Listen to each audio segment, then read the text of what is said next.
ನಿನ್ನೆ ದೆಹಲಿಯ ಪಾರ್ಲಿಮೆಂಟ್ನಲ್ಲಿ ಒಂದು ಐತಿಹಾಸಿಕವಾದಂಥ ಬಿಲ್ ಮಂಡನೆ ಮಾಡಿ ಚರ್ಚೆ ಮಾಡಿ ಇವತ್ತು ಅವತ್ತೇ ಅಂದರೆ ರಾತ್ರಿನೇ ಪಾಸ್ ಆಗಿದ್ದು ಇದು ಅತ್ಯಂತ ಸ್ವಾಗತಾರ್ಹವಾದ್ದು.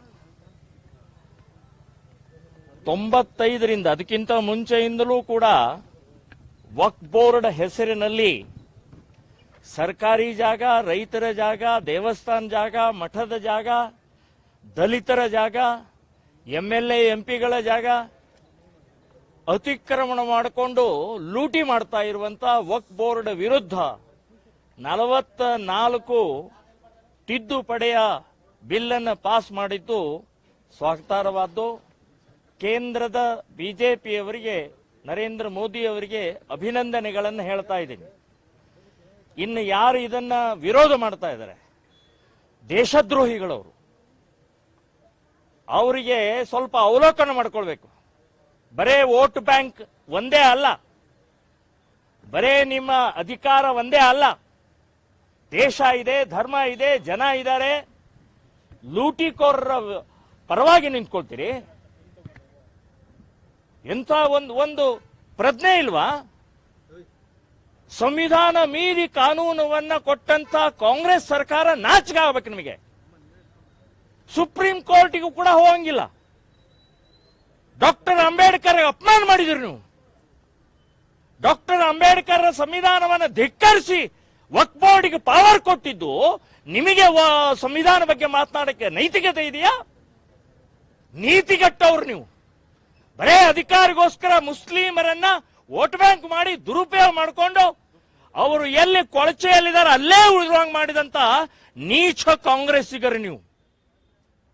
ಇದರ ಜೊತೆಗೆ ಕೆಲವೊಂದು ಮೌಲ್ವಿಗಳು ವಕ್ಫ್ ಬೋರ್ಡ್ ಅನ್ನ ವ್ಯವಸ್ಥಿತವಾಗಿ ತಮ್ಮ ಸ್ವಾರ್ಥಕ್ಕೆ ಉಪಯೋಗಿಸ್ಕೊಳ್ತಾ ಇದ್ರು. ಕಾಂಗ್ರೆಸ್ ಕೆಲವೊಂದು ವ್ಯಕ್ತಿಗಳು ನಿನ್ನೆ ಪಾರ್ಲಿಮೆಂಟ್ನಲ್ಲಿ ಉಲ್ಲೇಖ ಆಗಿದೆ.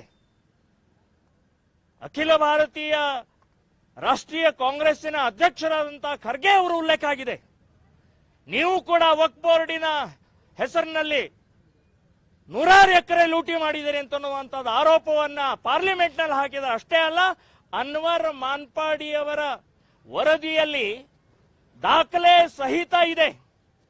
ಇದಕ್ಕೆ ಬಿಜೆಪಿಯವರು ಕಾರಣ. ಬಿಜೆಪಿಯವರು ಅನ್ವರ್ ಮಾನ್ಪಾಡಿಯ ವರದಿಯನ್ನ ತಮ್ಮ ಕುರ್ಚಿ ಬುಡಕಿಟ್ಕೊಂಡು ಇವತ್ತು ವಕ್ಫ್ ಬೋರ್ಡ್ ಬಗ್ಗೆ ಮಾತನಾಡುವಂತ ಕರ್ನಾಟಕದ ಬಿಜೆಪಿಯವರಿಗೆ ನಾಚಿಕೆ ಆಗಬೇಕು. ಯಾಕೆ ಅನ್ವರ್ ಮಾನ್ಪಾಡಿಯ ಆ ವರದಿಯನ್ನು ಹೊರಗೆ ತೆಗೆಯಲಿಲ್ಲ? ಎಷ್ಟು ರೀತಿಯ ಡೀಲಿಂಗ್ ಆಗಿದೆಯೋ, ವ್ಯವಹಾರ ಆಗಿದೆಯೋ ಅಥವಾ ಇನ್ನೇನಾಗಿದೆಯೋ ಗೊತ್ತಿಲ್ಲ. ಬಹಿರಂಗಪಡಿಸಿ.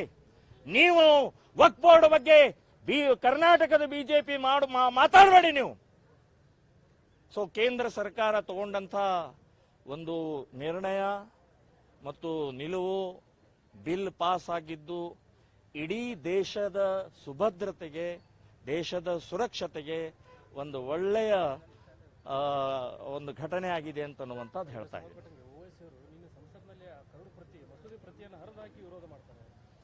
ಇಡೀ OIC ಇರಬಹುದು, ಕಾಂಗ್ರೆಸ್ನವ್ರು ಇರಬಹುದು, ಈ OIC ಮತ್ತು ಮುಸ್ಲಿಂ ಎಂಪಿಗಳಕ್ಕಿಂತ ಹಿಂದೂ ಎಂಪಿಗಳು, ಕಾಂಗ್ರೆಸ್ ಎಂಪಿಗಳು, TMC ಎಂಪಿಗಳು, DMK ಎಂಪಿಗಳು, ಇವರಿಗೆ ನಾಚಿಕೆ ಮಾನ ಮರ್ಯಾದೆ ಇದೆಯಾ ಇವರಿಗೆ? ಇವರು ನಾಳೆ ಇದೇ ವಕ್ಫ್ ಬೋರ್ಡಿನ ಮೂಲಕ ನಿಮ್ಮ ಆಸ್ತಿನೂ ಕಬಳಿಸಿದಾಗ ಆವಾಗ ನೀವು ಸತ್ತು ಹೋಗಿರ್ತೀರಿ ನೀವು. ಸೊ ಇಂಥ ನೀಚ ನಿರ್ಲಜ್ಜ ವ್ಯವಸ್ಥೆಯ ವಿರುದ್ಧ ನರೇಂದ್ರ ಮೋದಿ ಅವರು ತಗೊಂಡಂತ ಕ್ರಮ ಅತ್ಯಂತ ಶ್ರೇಷ್ಠವಾಗಿದೆ ಅಂತನ್ನುವಂಥದ್ದು ಮಾಡ್ತೇನೆ. ಸಾವಿರ ಅಭಿನಂದನೆಗಳನ್ನು ನಾನು ನರೇಂದ್ರ ಮೋದಿ ಅವರಿಗೆ ಹೇಳ್ತಾ ಇದ್ದೀನಿ. ನಮ್ಮ ಚಾನೆಲ್ ಅನ್ನು ನೀವು ನೋಡ್ತಾ ಇದ್ರೆ ಸಬ್ಸ್ಕ್ರೈಬ್ ಮಾಡಿ, ಪಕ್ಕದಲ್ಲಿರುವ ಬೆಲ್ ಬಟನ್ ಅನ್ನು ಒತ್ತಿ. ತಪ್ಪದೇ ನಮ್ಮ ಚಾನೆಲ್ಗೆ ಸಪೋರ್ಟ್ ಮಾಡಿ. ವರದಿ ಬಾಲು ಹುಬ್ಬಳ್ಳಿ. ನಿರಂತರ ಸುದ್ದಿಗಾಗಿ HD 24x7 ನ್ಯೂಸ್ ಅನ್ನು ವೀಕ್ಷಿಸಿ.